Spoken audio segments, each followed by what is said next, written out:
Mangas are art. I don't think people see this and go, "Ah yes, that's quite exquisite, I must say." Screw that and screw these, but you flip a page in any manga now and you'll find yourself enchanted by the intricate drawings. I think it's safe to say that mangas are a work of art. Even the most terrifying things can be beautifully depicted in a single frame. And I think this manga is guilty of that.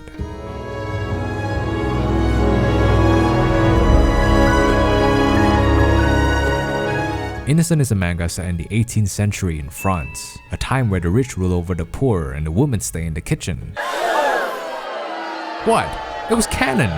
The story follows Charles Henry Sanson, a boy born into a family of executioners in France, destined to end the lives of many and despised by all. Nah, fuck that, I'ma be a pussy!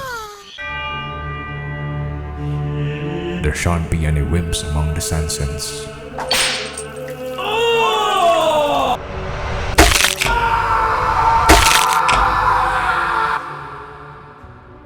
Through straight-up abuse, Charles eventually accepted his fate as the future executioner of Paris, a job that involves beheading, hanging, and executing all kinds of punishments ordered by the state. Surely not a task fit for the soft-hearted Charles, so he came up with a plan. A plan to make the convicts suffer as little as possible. If it's called to chop off their heads, he would do it swiftly in one stroke. If it's cruel methods of torture, he would make sure they're unconscious so they don't feel any pain. He's the angel of death. What the fuck?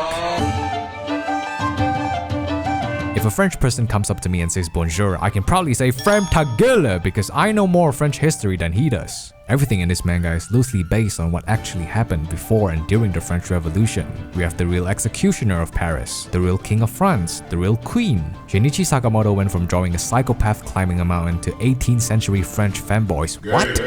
You're not even ready for what this manga has to offer. Don't come into this expecting the climber. This ain't Japan anymore. It's 18th century France. The characters are all drawn so peculiarly. The main characters? A sissy! What the fuck does perverted de la hotel even mean? They use terms that are in French. They speak in Times Old Roman. The average JJK fan would not understand this manga because you'll see history lessons accurately depicted. You'll learn more from this manga than in Mr. Miller's class. Times were brutal back then. If you got caught throwing shade at the wrong people, that will spell your demise. There are endless panels that torture the living souls out of the characters. This shit can never be adapted. This is like Made in Abyss type gore. It's gonna be a new experience for a lot of people, and some chapters, they make you go, okay, what the fuck am I reading? Innocent feels very unorthodox, even though it's based on actual history and you know what to expect. You can never guess how Sakamoto would deliver it. There's no music or sounds that transcend the pages, so a lot of mangas use onomatopoeias to give off the illusion. But Sakamoto doesn't trust that shit. He believes sounds are all in the reader's heads, so instead of projecting sounds through text, he draws these extravagant panels that make your imagination go wild. That's why you'll never see any words splatter across the page. Like a river, one panel flows into the other. And if you take your time and look through the panels, the extremely fine pen lines and the faces that feel sculpted rather than drawn, everything might just come alive.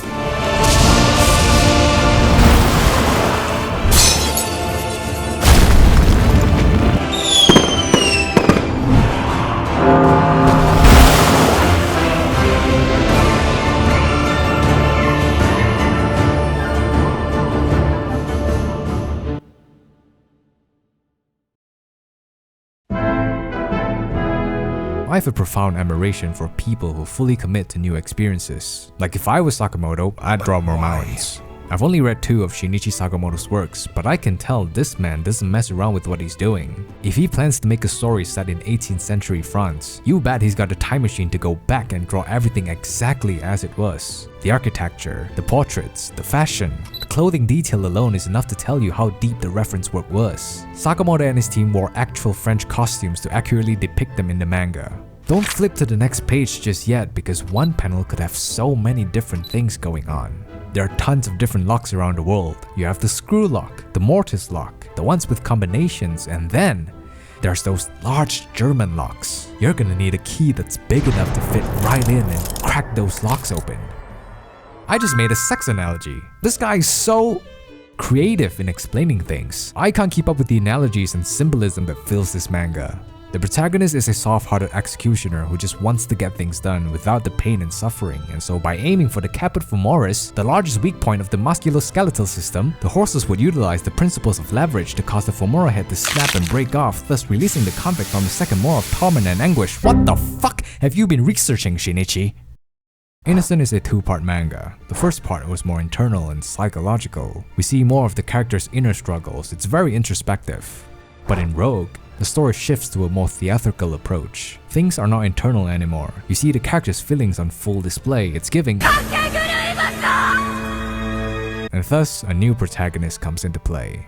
Mary Joseph Sanson is the younger sister of Charles, but she's no pussy. She's the real protagonist. Charles can go kiss other men.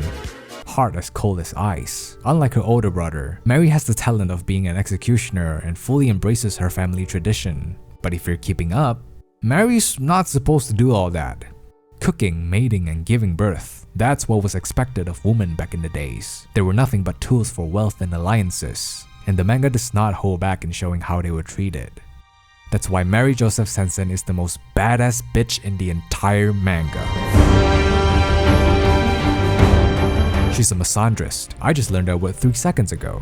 These two siblings kill with entirely different motives. If Xiao were to kill the criminal in a mere second, Mary would simply torture them for as long as she likes. Fuck it, I'm down.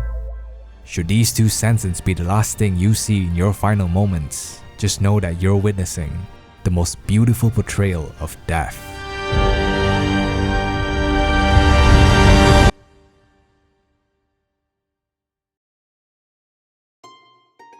The manga's named Innocent, but it sure as hell is not. A part of me wants to think it's matured, but a part of me just thinks it's straight up porn. The tide flows in. Her womb yearns for my seed! Okay buddy, let's not be poetic about this. The story engages with feminist themes and critiques the rigid gender roles of the 18th century. It's also kinda gay, but not really. Sakamoto uses gender and sexuality as a way to explore repression and identity. They kiss, like, a lot. But when you see two men getting frisky with each other, it's not necessarily romantic. It's often symbolic. Fuck, I can't keep defending this! But thank God for Mary because she's gay, and so if this one's for the girls, then this one's for the boys! The manga has 2 parts, each with just under 100 chapters. Innocent sets the stage for Rogue. It's like watching that one Attack on Titan episode. You realize that the author was prepping the story for something much bigger. But even with 200 chapters, it's not even close to covering the events before the revolution, during it, and all the stuff in between. So as the story approached its end, the pacing felt uneven at times. Like one chapter can go through 3 plot changes, so it's hard to keep up with the story towards the end. A lot of characters get introduced, then they will get sidetracked, with some never to be seen forever.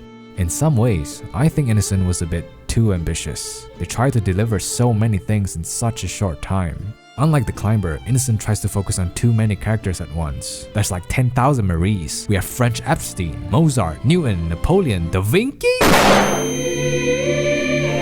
The irony lies within the executions. Charles, Marie, and the Sansons are all hated by the commoners. But it's them who cheer the loudest during those executions. The rich pay them to put on a show, and yet the Sansons always get the end of the stick. They're never respected by anyone, anywhere, and yet ironically, they run a clinic that helps people.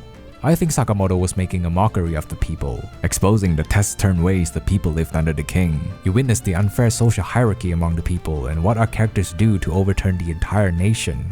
Don't just speedrun through the pages. Read about the history, understand the symbolism, relate to the characters and their burdens, and you might just walk away with one of the most eye-opening mangas you'll ever read.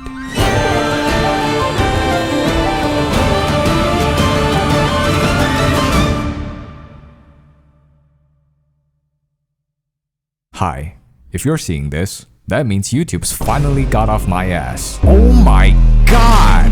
1 content removal, 2 age restrictions, and 5 demonetizations. That's how many times I've attempted to get this video out, and what do I get? A shitty video. This video is boring as fuck. Compared to the original I made, this is not even recognizable. I even contemplated on whether I should post this because it's so far off from what the manga is really about. I can't show the pictures I want to show, can't say the things I want to say, and I can't even go all in with the edits. This is fucked, man. That's why you should check out my Patreon page. This is where I post first. Not you, YouTube. You've been a very bad boy.